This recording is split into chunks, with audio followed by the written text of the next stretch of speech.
NFL playoff football has returned, and it is going to be better than ever. The storylines are insane this year. It is going to be a great playoff season. Hopefully, we don't have a bunch of bad games, which we have had in the past years before. Hopefully, every game this week is fantastic, but I'm going to bet there's at least one or two that are going to be total duds. Probably the Monday night game, because we all know which team is going to win that game, right? But let's get into the games. Let me know what you think down in the comments below, and let's get into it with our first game of the week, the early Saturday afternoon game between the Cleveland Browns and the Houston Texans. Houston with the big win last week, avoiding the near loss at the end when Gardner Minshew threw a bad pass to Tyler Goodson, and they were able to pull away. But clearly, C.J. Stroud was the better quarterback in that game. He was just better than just about anybody in his division, just making the throws at the end when they needed to. And Cleveland just resting their players last week because they need to. They need as many players back as they can because that defense is still going to be strong. It's still going to be a very good game between both of these teams.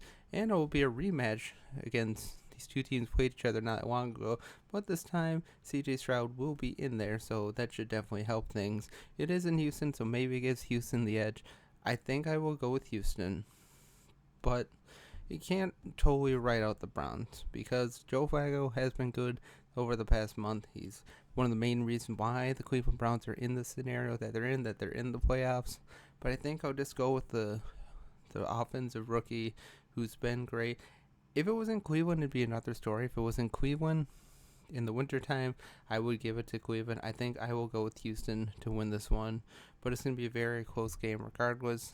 Houston should be able to get after C.J. Stroud. And if they can and force him into some turnovers, I would give the ball to Houston. But for now, if C.J. Stroud is able to have time in the pocket, throw it down the field to Nico Collins and others, they should be just fine and should win a pretty close game. I think I'll go with Houston 24-20. It'll be a very good game. Come down to the end for sure. But in the end, I'll go with Houston for now. Next, Miami versus Kansas City. Miami with another end of the season collapse. It's like it happens for Miami every year. They just collapse. And it all started with that unfortunate loss to Tennessee. That unforced error against Tennessee. Where they had that game. They should have won that game easily, but they didn't.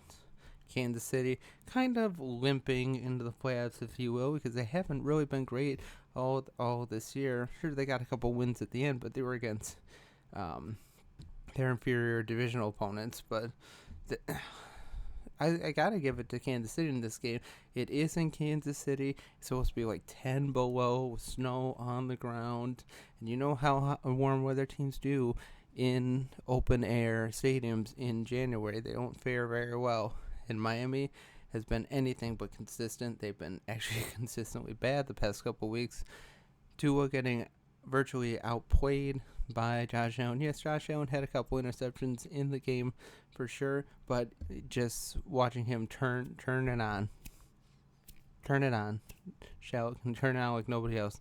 And Tua, when he strays away from the game plan, he becomes anything but a good quarterback. He was very pedestrian. Still give Tua a lot of credit. Still has Tyreek Hill. Tyreek Hill in his return to Kansas City.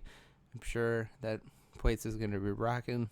I got to give it to Kansas City just because I don't think Kansas City is a very good team. I think they're very overrated this year. They haven't been very good. Sure, they've had moments at time, but they're just not a very good and consistent team right now. But with Kansas City in the playoffs and in Kansas City, would you really want to go against Kansas City in this scenario? No. And with the Miami's track record in the playoffs in these games, they don't fare very well either. So I will give it to Kansas City. They have the elements on their side. Miami is really injured.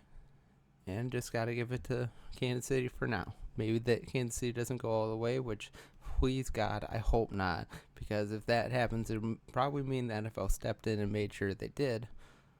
But for right now, Kansas City should win this. Not handily, but they should pull away towards the end of the game.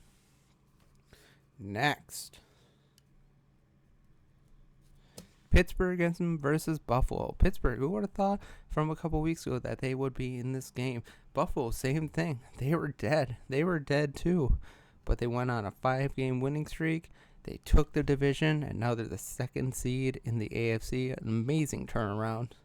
And it also helps when you have two teams like the Jaguars and the Miami Dolphins completely collapse. At least Miami still made the playoffs, but yeah, Jacksonville is another different story. But boy, what are the Jags going to do for the future? But Buffalo should win this game, but I got to give it to Pittsburgh. I mean, who knows what's going to happen with quarterback? I would figure or imagine Mason Rudolph continues in there. The running game has been getting stronger. Defense has been sneaky good at times for most of the year. They've been pretty darn good. TJ Watt is limping. He's coming in with the sprained MCL. I would imagine he would still be able to play, but I would also imagine that would limit him to some extent. It should be a great game to watch, though, in Buffalo, and Buffalo really needed that. Playing in Buffalo week 1 over playing in Kansas City or somewhere else, they really needed to win that game against Miami. And they sure enough did. And now they look like a true Super Bowl contender. And yes, they haven't played very well at times. And yes, Josh Allen can be his worst enemy at times as well. But I believe in this Bills team that this is the year. This is finally the year that they shake off the shackles of the 4 straight Super Bowl losses and just a long franchise history of just failure, disappointing the fans. I think the Bills begin their potential Super Bowl run in this game. I think they should win this pretty handily, to be honest. Probably be close for most of the game, but I think Buffalo pulls away. As long as Josh Allen controls his interception throwing, I think he should be fine. But to be honest, the turnovers don't bother me with Josh Allen. He's a gunslinger. It happens. You make a bad throw, but you're always gaming. You're always throwing. You're always trying to win that game, make that big play. And that's just what happens with it. I know people rag on him, but he's just that kind of player where he can throw a lot of interceptions, but then just turn it on, make a miracle run, make another sort of play, and get the win for the team. So I will go with Buffalo to win this game, but Pittsburgh should have a good chance on it, especially if they can cause some early interceptions or early turnovers and then make touchdowns out of it. Then Pittsburgh has a chance. But if they're not creating turnovers and not scoring touchdowns, might be a long day for Pittsburgh. So I'll give it to Buffalo for now, but it should be a good game nonetheless. Next,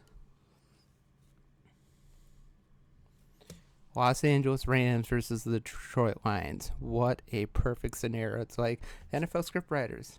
How could you have picked a better scenario? The Rams coming in.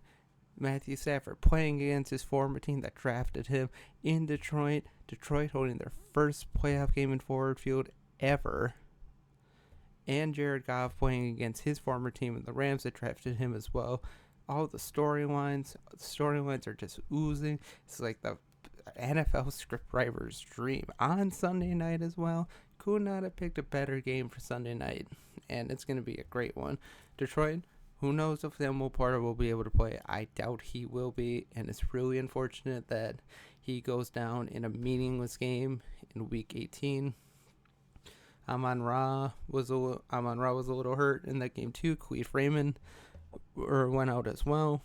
So definitely some things that affect the Lions in this game. Khalif Raymond, a big part of their return game. Samuel Porter, one of the best young tight ends we've seen in a while. He's looking really good, although chances of him playing I think are pretty slim. So some questions for Dan Campbell there. But the Rams look great. They rested their guys, but they still beat San Francisco, who also rested their guys as well. I think the Rams have a really good shot at this game. And could you imagine the Rams earlier in the year? Sure, they started off the season with the win, but the Rams making the playoffs, beating Detroit in Detroit, and going to the second round to potentially face I don't know who they would face, but it would be a true interesting scenario if they were to win this game. Detroit should win this game, keyword should, but the Lions gave up like over 700 passing yards to Nick Mullins in both of the games this year. Matt Stafford's going to be able to throw all day long, And if Kieran Williams is able to run and gash that team, boy, it could be a long day for Detroit. And the Rams have a sneaky good defense at times. They are kind of opportunistic.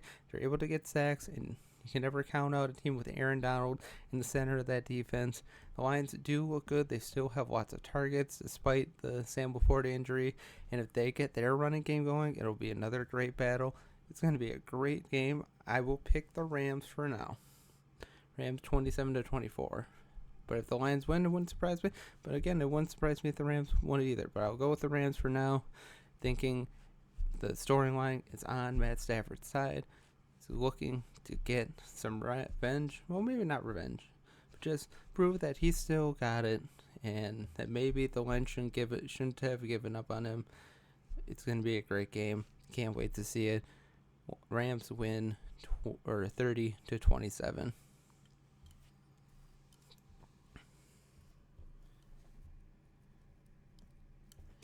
And the final game of the week, a potential stinker on our hands for sure. Philadelphia versus Tampa Bay. Philadelphia backing into the playoffs in the worst possible way. The Philadelphia Eagles could not have ended the playoffs or ended the regular season in a worse way. They have looked just dreadful. Their defense is just awful. Their offense has not been playing up to par. And Jalen Hurts got injured yesterday. A.J. Brown went out with a knee injury as well.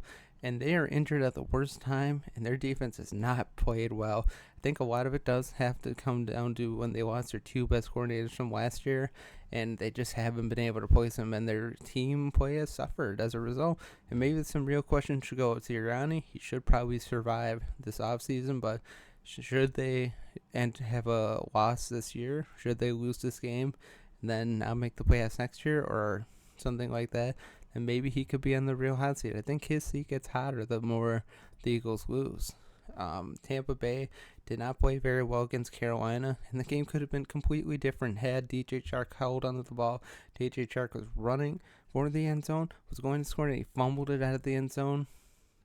Carolina gets a touchdown. It's 7-0 instead of Tampa Bay and them being tied. And Tampa Bay won with 3 field goals, and Carolina never really challenged again for the end zone after that drive. So imagine that game could have been completely different had DJ Chark scored. But regardless, Tampa Bay still has a couple great wide receivers. Their defense can still be stingy at times.